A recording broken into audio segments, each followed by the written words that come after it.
But I have to tell you, the number one thing that keeps people from really having what they want financially is not the lack of a plan.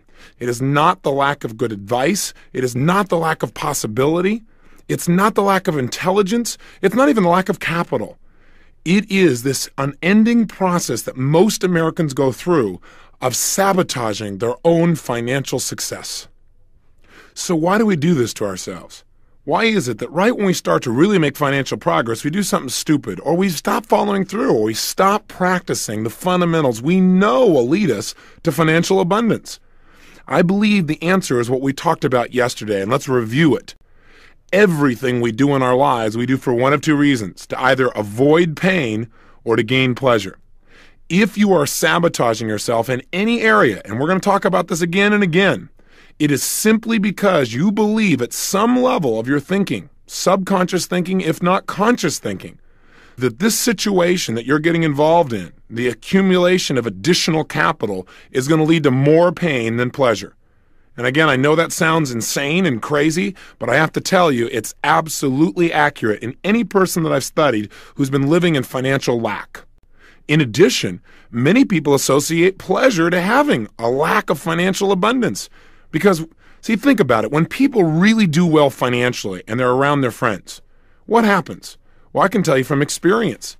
When I was really young, I really went for it. 19 years old, had my own company, written up in newspapers and magazines. Wonder Boy, you remember me, right? Ego exploding.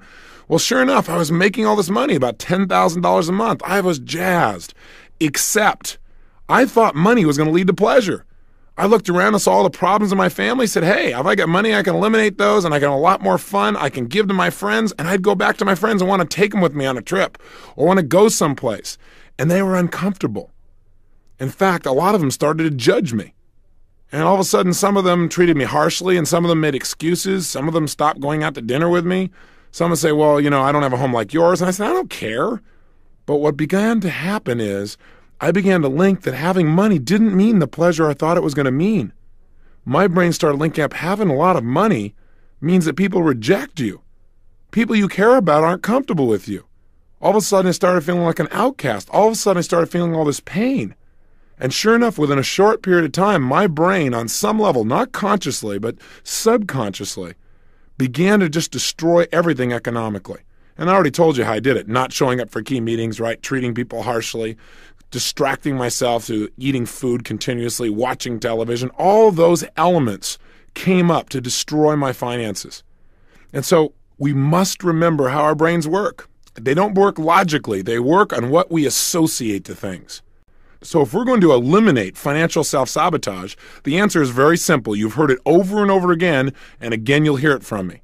And that is, we must change our neuroassociations about money.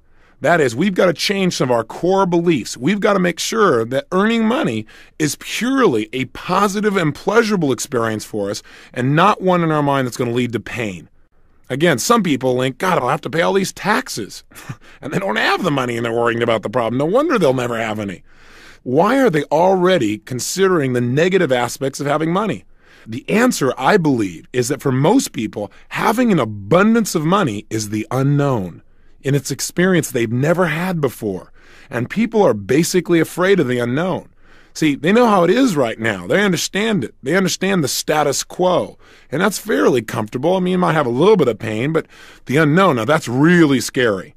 So I've found that most people fail to achieve what they want financially or sabotage themselves financially simply because they haven't gotten themselves ready for wealth, financial wealth. They've not conditioned themselves emotionally to have money. They've not developed the kinds of beliefs that would allow them to create an abundance of money and then continually expand that money as well. You remember the metaphor we talked about when we started this program? That what we have to do to really succeed, we have to build up our ability. We have to condition ourselves just as we would physically. And you start with a little bit and you begin to work with it each day, increasing the amounts until pretty soon what happens is you really develop the muscle. But you've got to be able to use it. You've got to condition your arms, for example, to be able to do curls. Well, you're going to have to condition your mind and your emotions in order to be able to have an abundance of money and feel comfortable with it. Otherwise, even though it's something that's very positive, it may feel like a weight to you because you just don't know how to deal with it. So how do we first get beyond this sense of lack?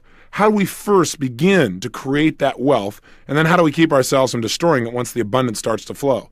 The way to really create the wealth that you want in your life starts with step number one. The way to get wealthy right now today is to free yourself from the illusion that you're not already wealthy. You say, what are you talking about, Tony? I don't have any money. Listen, wealth is not just money.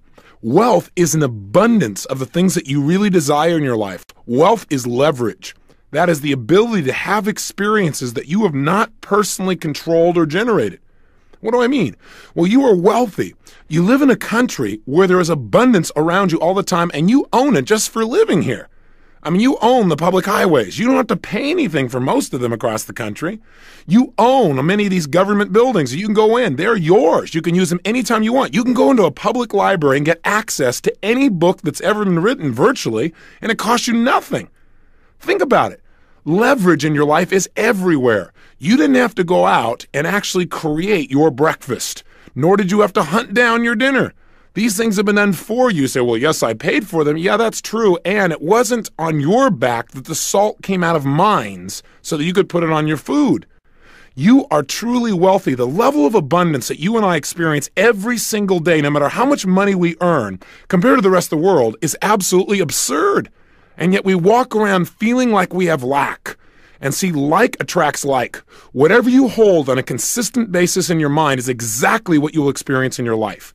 So the first key to becoming wealthy is to understand that you already are.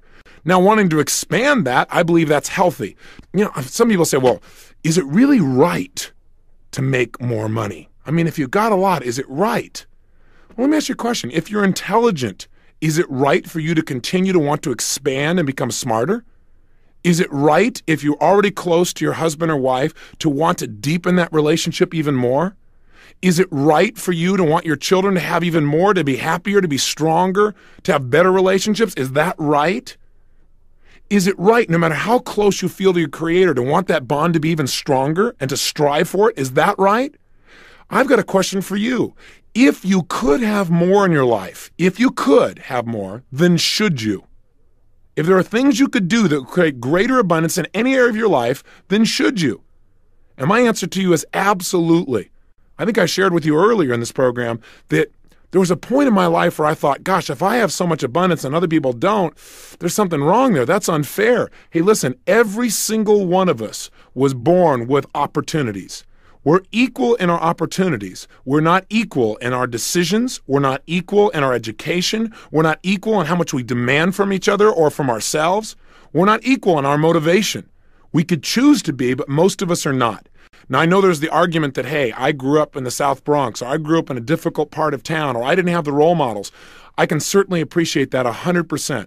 I really do believe that there are many people in our society that don't seem to start out with the same level of resources, no doubt about it. So my approach to that used to be, well, I really care about people that have less than I do. I care about people that are poor financially. In fact, my strategy was the best way to help poor people is I'll be one of them. Well, that's not exactly the most intelligent approach. Instead, what I decided to do was realize that no matter what someone's resources were, I didn't have any either. I didn't have any great role models. I didn't grow up wealthy, not even middle class. And yet I was able to make the things work because I pursued them. And no matter where I've looked in the country, no matter how horrible the environment, there are a few people from that environment that somehow have made it work for themselves, mentally, emotionally, socially, spiritually, physically, and financially. So why did these people make it in spite of all the odds? The answer was not necessarily more talent or more ability, but that they were able to get access to their talent and ability because they had beliefs that empowered them in each of these areas, including financial. I mean, that's really what it comes down to. Your finances will not change until your core beliefs change. Trying to turn around financial sabotage simply by working harder, by the way, will not work. The reason is you'll work harder and your beliefs like this rubber band. You'll push, stretch yourself out there. It'll start to make some progress. And right when you get to a certain point of threshold, whammo, the rubber band snaps you right back to where you were. I mean, haven't you experienced this sometimes? The only way to break through is get rid of the rubber bands. Expand your picture of your life financially so that what's happening is you're on a road you're always building and one that's always expanding. In addition, you must believe that by building your road, what you're also doing is creating a way for others to travel to their dreams as well simultaneously. So since it starts with our own beliefs, we got to remind ourselves what beliefs are. Beliefs are nothing but a feeling of certainty about what something means.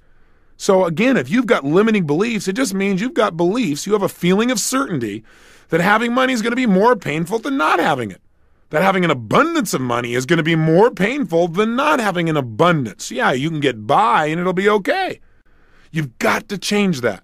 How do we do it? Well, one, the easiest way to change anything is to link pain to the thing we want to change. In other words, link in our own minds that if I don't change this belief system, it's going to cost me so much, it's going to hurt so bad that your brain says, I'll do anything to get rid of that belief, and then show your brain an alternative, one that by applying it, you'll have pleasure. Now, what most people do in life is sit around and hope that someday something magical will turn it around.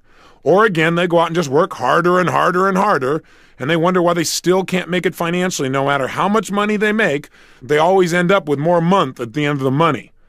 Maybe I was one of the lucky ones. Maybe I just have a low threshold for pain because I just couldn't take it. I found so much frustration in not being able to go certain places, not being able to be with certain people who are traveling, not being able to give some of the things I really wanted to give most to the people I cared about, not being able to have the lifestyle and the freedom of choice in terms of my time and my energy and the things that I was going to have in my life as well. It was so painful, so embarrassing, so frustrating that finally one day I said, I have had it. And that is a great place to get. Get to the place where you've had it, where you've gone through threshold, where you're not willing to do that anymore. But here's the key. When you realize you've got it, know what the reason is. It's because of your beliefs, and you need to go inside and shift them now. So how do we do this? I'm going to guide you through a 3 or 4 step process right now to eliminate self-sabotage in the area of finances forever. So let's go for it. Get your success journal or pull over the car now. This is the time. As you pull it out, here's what we're going to do. And if you need to, stop the tape and come back to me. You have 30 seconds. Go. Welcome back. I again hope I'm welcoming you back. And you did turn off this thing while you went and got your success journal. You don't want to write on a scrap of piece of paper. Keep that thing with you. Okay, good. Now here's what I'd like you to do. I'd like you, if you would, to write down all of the pain that you presently experience in your life because you don't have the level of financial abundance that you truly deserve. In other words, what are you losing right now? What are you missing out on? What's it costing in your life not to have financial abundance? In other words, our goal here is to not just be intellectual, but to really get ourselves to experience once and for all a tremendous amount of pain from not having finances. So really go into your gut, go into your core and say, okay, what are the things I really want to do or be or share or create or give or make that I cannot do right now because I don't have financial abundance. I've got enough finances to get by, or I've got maybe even worse, you're comfortable. That's really a death rattle in terms of finances. But what are some of the things beyond that that you're missing out on? Maybe just the self-esteem of knowing that you can create as much as you want in an instant. What is it that you're missing out on? I'm going to give you about 2.5 minutes to do this. So please begin now.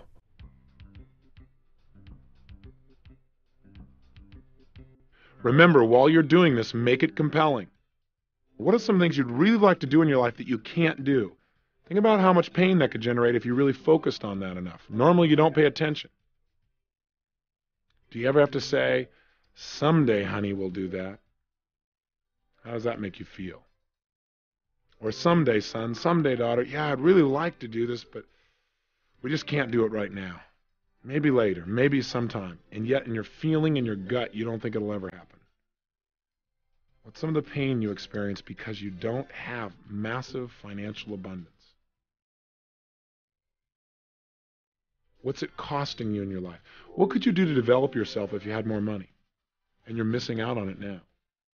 What could you do for your favorite foundation or your favorite charity? Would you like to buy something? Is there somebody in your family who's suffering right now financially and you're unable to help them? How does that make you feel to know you don't have the money to help them? Someone need medical care? Would you like to be able to purchase a nicer home or something like that for family members, a mom or a dad? Would you like to take better care of your grandparents but can't because you just don't have the financial abundance? Is there a school you like to send your children to but you just can't, again, because there isn't enough money? What are some of the prices you pay every single day because you don't have enough money? What are some of the things you really want, but you've had to settle for second best because you didn't have financial abundance?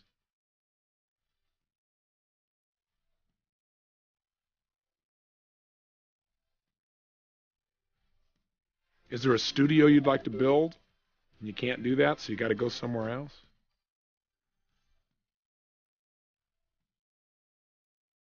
Are you having to live in a neighborhood that is not supportive of your own values simply because of economic necessity? How does that make you feel, knowing that you have to do that? Make sure as you write these down, you really feel the pain. I know that doesn't sound very nice, but the way we change is link pain to something. Get it out on the table.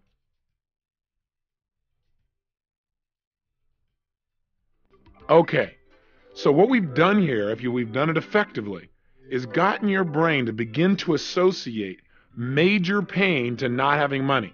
Now you might say, well, Tony, I already had that. Well, maybe, but maybe it was like you had one thought at a time. What we want to do is intensify the feeling of pain so your brain will finally say, I've had it. No more. I've got to have money.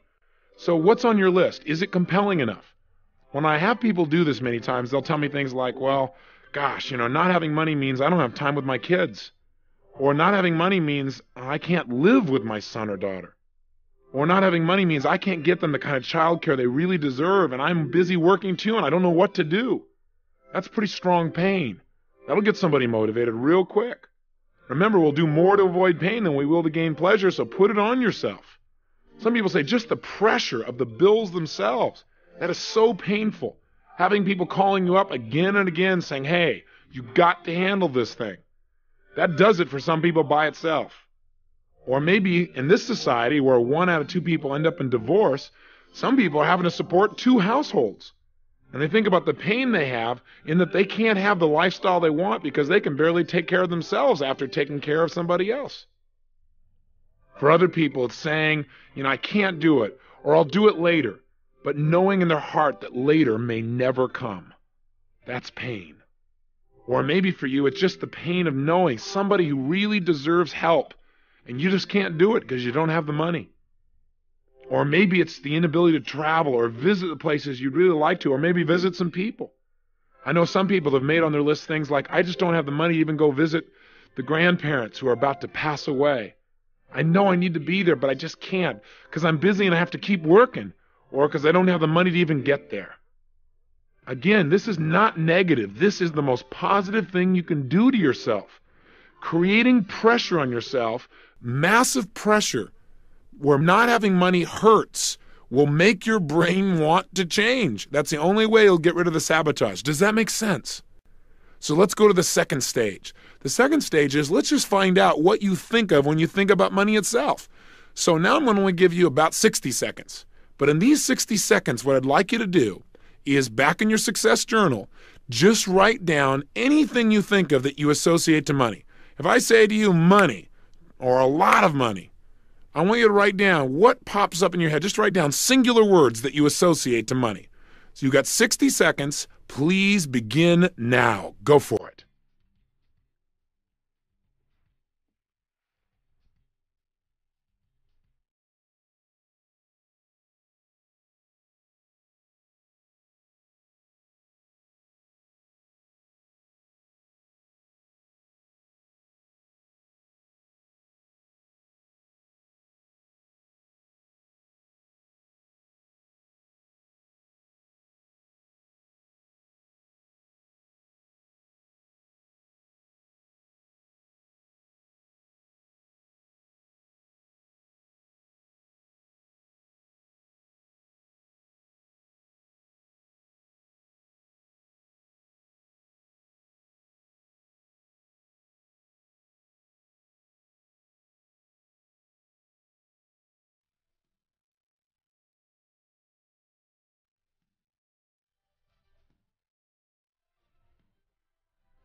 Okay, time. So what's on your list? Well, I'm not sure what's on yours, but I decided to try this with the engineer here in the studio. And he came up with some things like this. He said that he has freedom. He associates to money time with loved ones, associates to money less stress, less bills, safety, and stress reduction in the form of entertainment. Somebody else here has on their list freedom of movement, security, giving, peace of mind, hard work, the burden of responsibility, lifestyle, wider social latitude. Interesting. What's on your list? Now, when you look at your list, is it mostly positive or mostly negative? What I've found is when I have people do this, it depends on the individual, but oftentimes I get a lot of positives. On most of these lists, both these lists seem to be primarily positive. They think about money and there's these positive things. They associate pleasure. And you say, Tony, then why would somebody sabotage if they only associate pleasure? Well, let's try another approach and dig a little deeper into your brain. Let's see if all your associations really are positive. Here's what I'd like you to try. For the next 2 minutes, I want you to write down the things you remember hearing growing up about money. In other words, what were you taught about money, both explicitly and implicitly, by what people told you, like, for example, in your family, your mom, your dad, etc. What are some of the phrases you remember hearing? Jot them down now. You have 2 minutes beginning now.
Okay, again, time.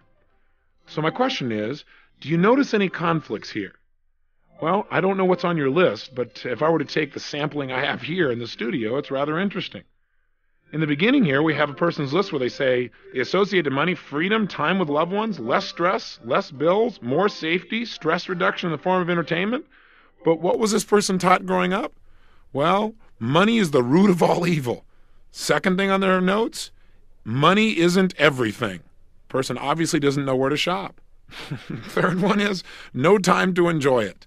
Fourth one, notice no time to enjoy it. Time with loved ones, no time to enjoy it. Isn't that an interesting conflict? And we wonder why we sabotage, why we start to move towards, and then all of a sudden think there's going to be pain here and we sabotage ourselves. Here's another sampling. Person whose notes said that they associated in money freedom of movement and security and giving and peace of mind and hard work and the burden of responsibility, few negatives there, and lifestyle. This person has money doesn't grow on trees. How's that for conditioning you for abundance? I'm not saying it does, but that's probably not the best frame to hold in your mind on an ongoing basis. Secondly, we can't afford it. Interesting. And that sentence is still probably running through this person's brain. There's the next one. It costs too much, or it's too expensive. Here's the next thing on this gentleman's list. Take care of pennies, and the dollars will take care of themselves. Now let me ask you a question. How do you feel about taking care of pennies? Does that like really create pleasure for you? You think your brain says, oh man, I'm going to take care of all these pennies so I get a few dollars. Whoa, I highly doubt it. Here's my point. You want to know why people are sabotaging? Check out the massive contradictions here.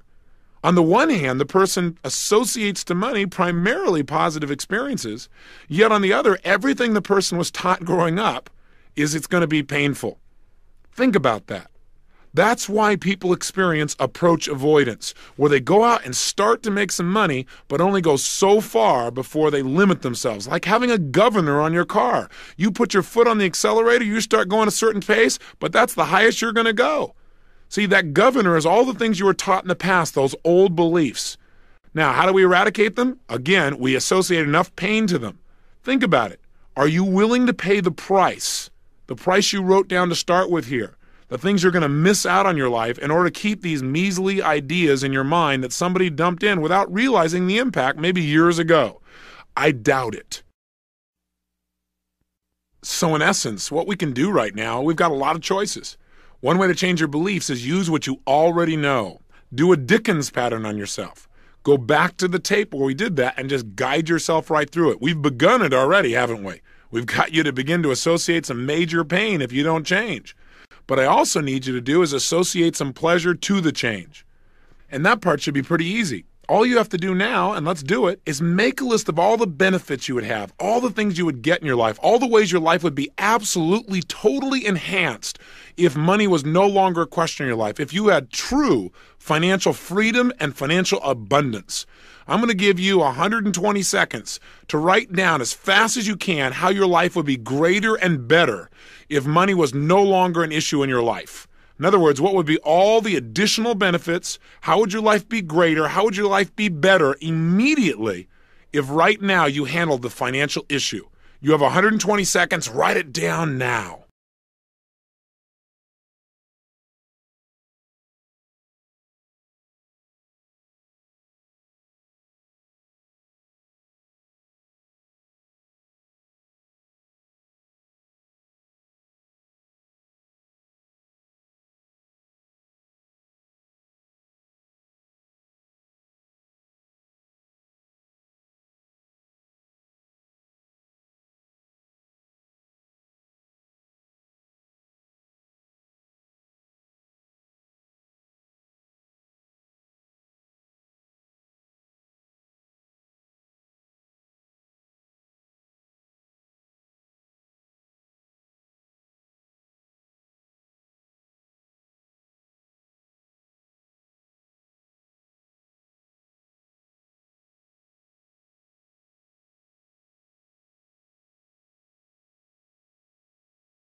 All right, time again. Now, take a good look at your list. This should be a whole list of things that as you think about them, imagine if all of these things you wrote down were actually part of your regular daily reality. How would that make you feel? See, our whole goal is to get ourselves now to link major pleasure to financial abundance. Not financial sufficiency, but financial abundance. We want to link major pleasure to that and pain to not having it. So how did you do? Did your list really produce the result? I figured as long as we're doing this, if I'd use the people here in the studio as an example. So let me show you what they've got. They've got, gosh, if I had all this additional financial abundance, I'd have my credit cards paid off. That would make me feel great. My car would be paid off. I'd go to the theater more. I'd go to movies. I'd go to cultural events. As a result, I'd be informed. I'd feel relaxed. I'd feel cultured. It'd increase my self-esteem. I'd have more humor in my life. I'd feel more articulate, more balanced. I'd be able to make conversation more easily. There'd be less stress in my life. I'd be able to have more time with my son.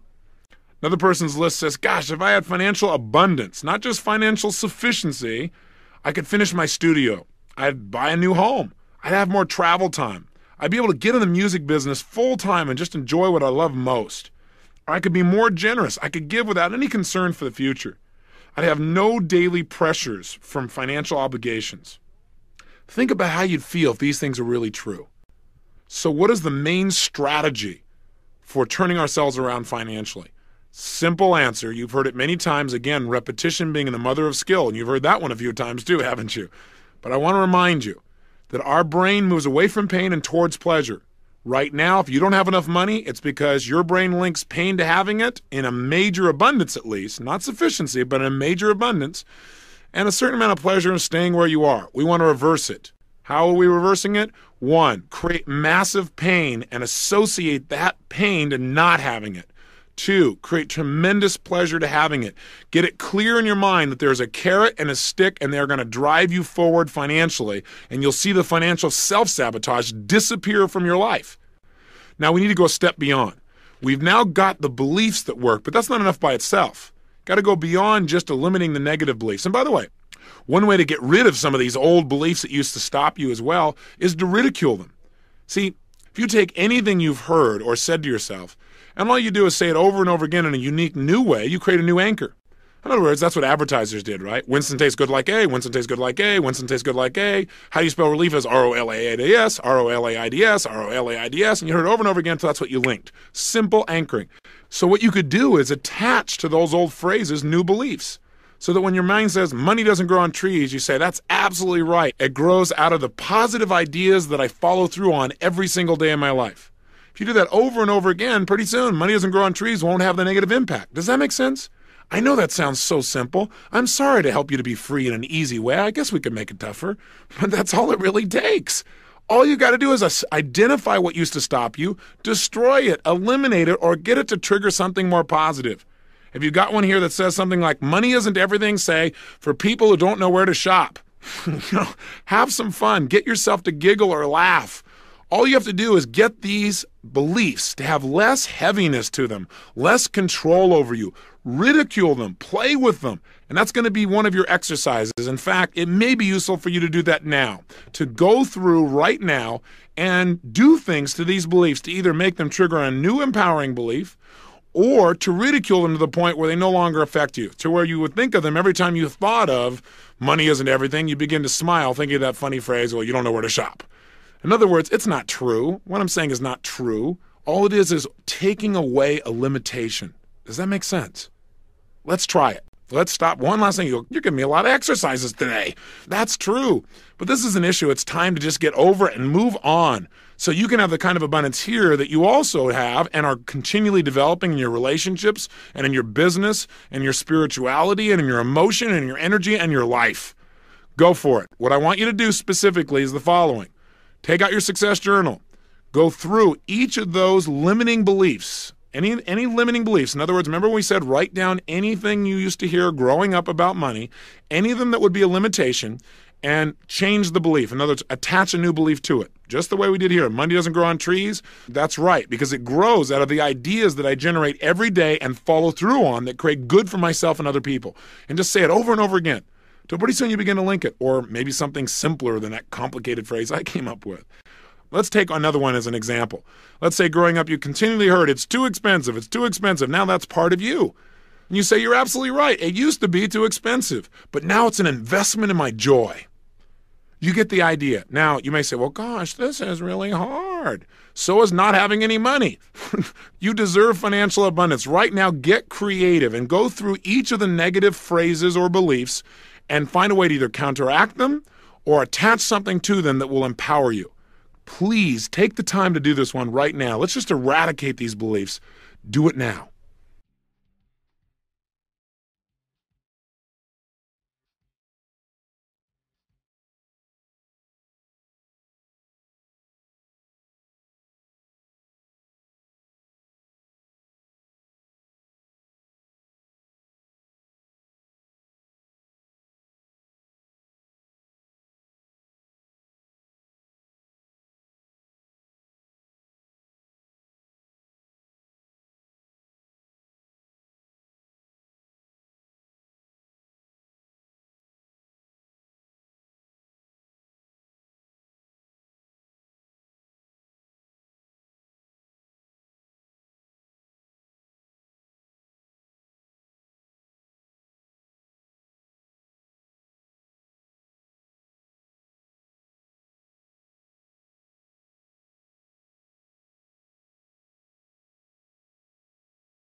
Okay, time is up.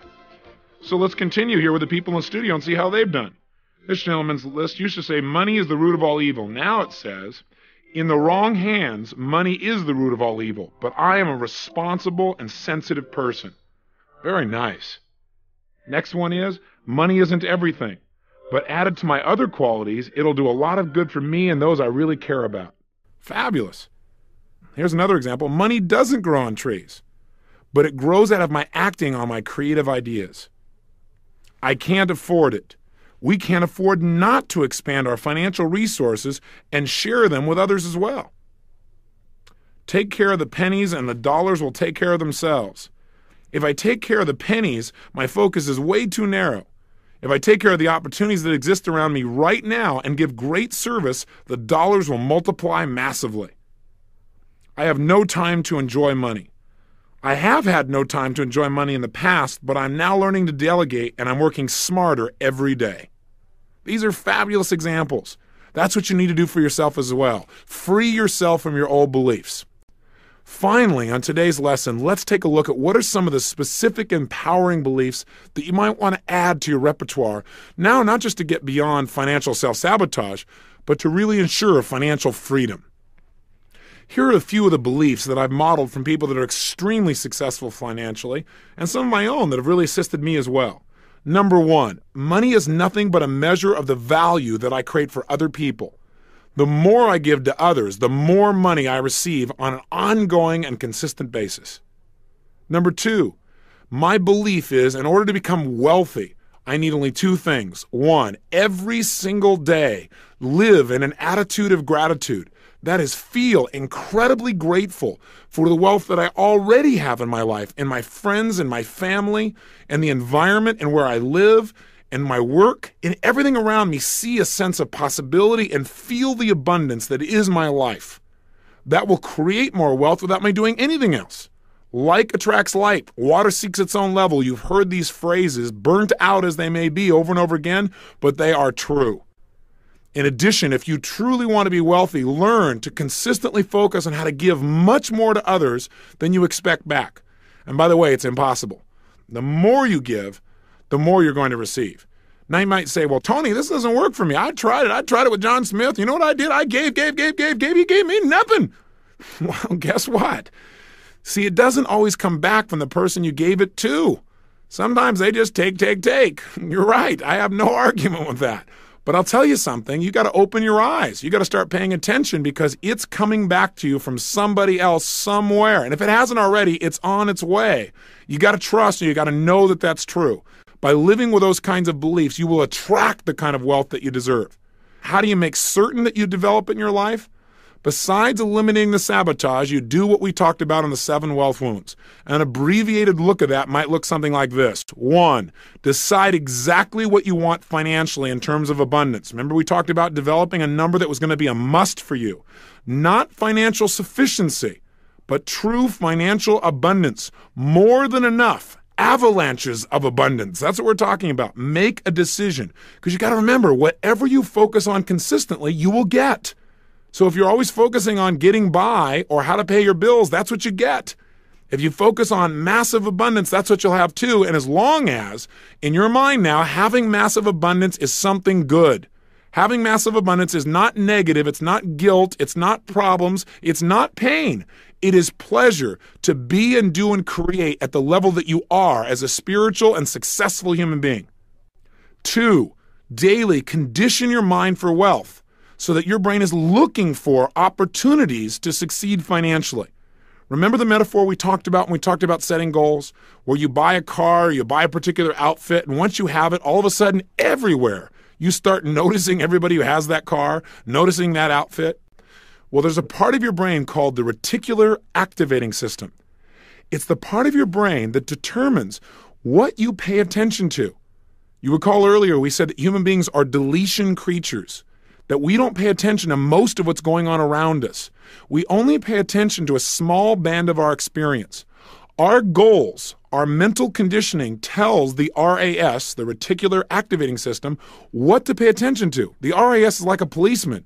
It determines what's going to get through to your conscious awareness and what's going to be screened out.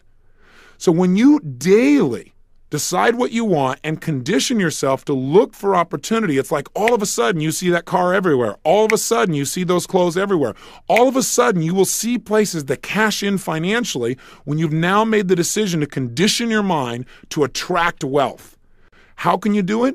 Well, for years, I started using affirmation for myself. Now you might say, well, didn't you say affirmations aren't that great? No.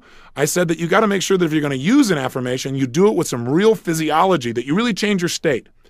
And I read all kinds of books on attracting wealth. And I found this in one of those books, and I really liked it. And so I said it over and over again. But again, saying an affirmation means nothing unless you generate feeling. And before I give you this affirmation, I want you to know that it's not meant to be religious in any way.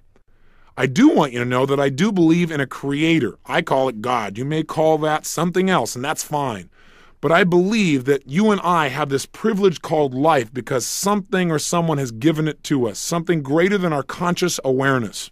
And when people tell me, well, I don't believe in a God, I'm an atheist, my view to them is I like to ask them a question. I said, so you're trying to say to me that everything we see, the earth, the plants, our environment, this solar system, this universe that all works with absolute precision is all the result of things just falling together? That's like saying Webster's dictionary is the result of an explosion in a print factory. Come on, there's got to be something more. But let me just tell you how I condition my mind for wealth. I believe that we can tap in. We can attract more in our lives when we connect ourselves mentally and condition ourselves for that abundance. So what I say to myself is this: God's wealth is circulating in my life. His wealth flows to me in avalanches of abundance. All my needs, desires, and goals are met instantaneously, for I am one with God, and God is everything. And I would say this to myself over and over and over and over again. I would go run down the beach for a couple of miles, saying this to myself with all the intensity of feeling I could generate. That's one of the major reasons I believe that in 12 months I went from totally broke to $1 million net worth, because I didn't just hope. I created a level of certainty in my body that total financial abundance was a part of every cell, every thought, every feeling, and things began to jump out at me, and I began to attract them.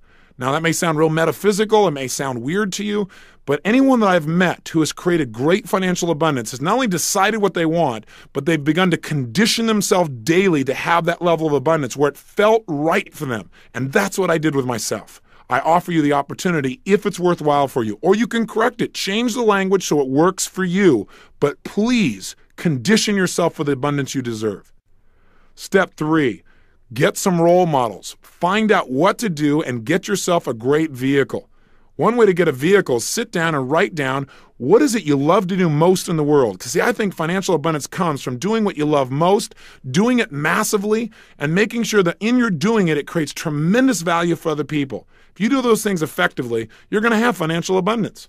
So if you're looking for a vehicle, what do you love to do most, number one?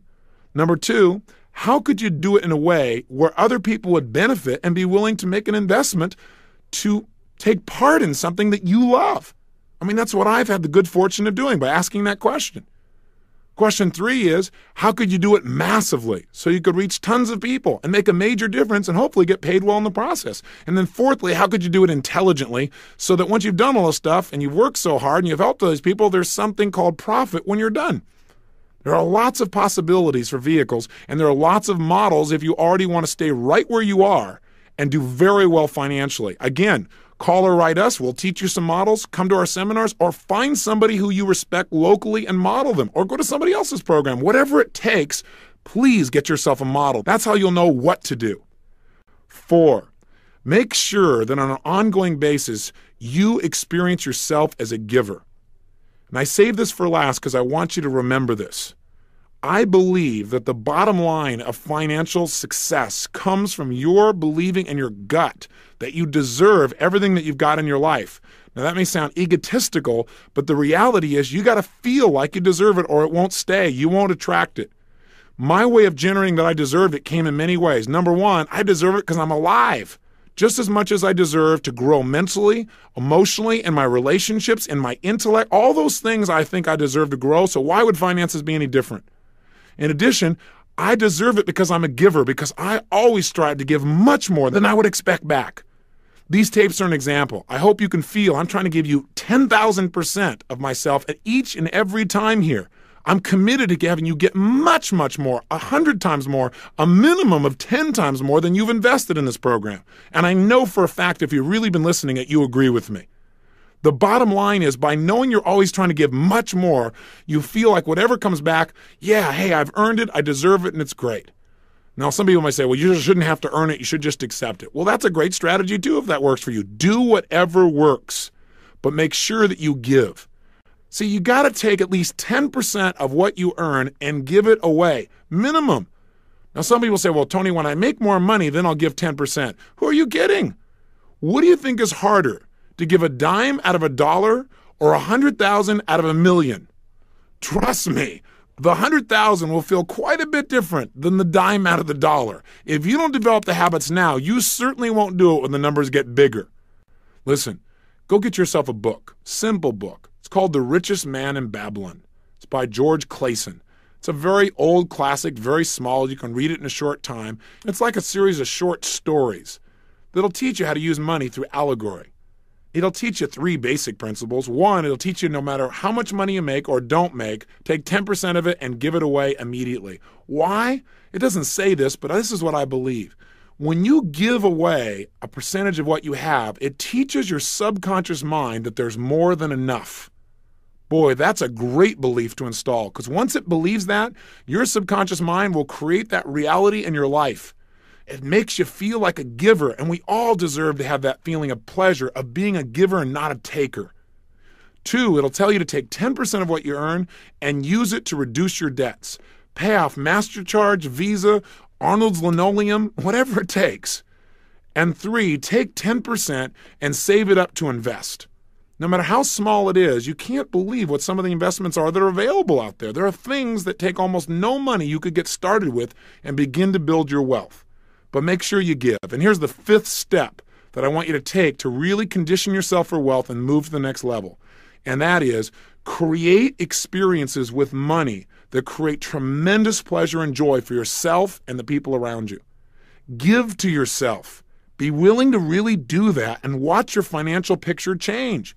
In other words, you can't expect to work that hard, make a lot of money, and then never get any pleasure out of it. Just put it in CDs or just invest it or just give it away and never feel that direct connection of pleasure. Your brain won't do it forever. So you might take a certain amount of your money and it's just mad money. You're just going to go out and do stupid fun things that maybe in the past you used to make yourself wrong for. You're going to go play. That's play money. And if you do that, you can't believe it'll happen. Your brain will go, yeah, let's make some more money. We can have some more play, some more pleasure. And it'll enhance your life in virtually every way. Remember, if you have financial abundance, it's because you deserve it. If you've lived by your values and you've truly given yourself each day, tried to add major value to other people's lives, and you've had a decent vehicle, you will develop financial abundance. You'll have financial excess. Now, the challenge with that is that people think when they hear excess is too much. But in this case, you've got to realize that your excess is the result of you giving much more than what's even shown up. It's a great scorecard for the value you've added in other people's lives, and as a result, you have even more in your own as well. There is no need to create limits on yourself. Let yourself grow well beyond your past limits and create the abundance you deserve. Here's your assignment for today. You go, I got another assignment? Well, why not? We're on a roll. The last assignment is this. As you turn the tape off, let me give you a 10-day challenge. I know I've given you some daily challenges, like your morning questions, but just for 10 days. And start it today. Would you be willing to take a minute or two and begin to condition your mind for financial possibility by doing the following? Writing down simply 3 ideas on how to make money. 3 new ideas. Either something that already exists that you haven't been paying attention to before, or a brand new idea, a concept for a service or a business or an investment or a possibility or an invention. Anything at all. And let me give you one caveat. Maybe a bunch of your ideas won't be worthwhile. Who cares? How many ideas do you need to be able to create financial abundance? 1 or 2 good ones, that's it. And that's all you need is 1. So if you did this for 10 days, you'll have 30 ideas at the end of 10 days, plus you'll have done something else. You'll have established a conditioned mental pattern or habit of looking for financial opportunity, and you certainly deserve that. If you keep looking, you're liable to find something. And if you find something, you're liable to follow through. And if you follow through, you're liable to make some major money. And then you won't have to focus on money. You'll be able to just have that abundance and be able to focus on whatever you hold as most important now. So go for it.